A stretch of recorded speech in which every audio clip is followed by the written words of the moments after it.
Devendra Gangadharrao Fadnavis is an Indian politician who is the current leader of opposition in Maharashtra Legislative Assembly.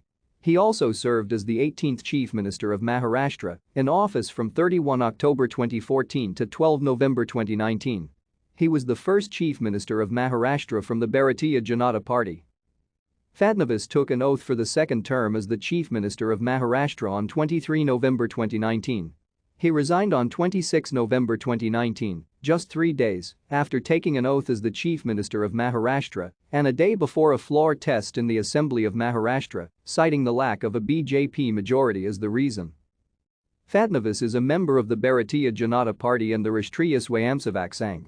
At the age of 44, he became the second youngest Chief Minister of Maharashtra after Sharad Pawar. Fadnavis represents the Nagpur Southwest constituency in the Maharashtra Legislative Assembly. He was the first Chief Minister of Maharashtra from the Bharatiya Janata Party and the second after Vasantrao Naik to have completed his full tenure as the Chief Minister of Maharashtra.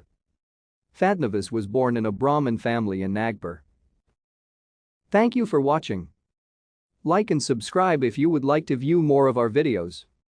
Have a nice day.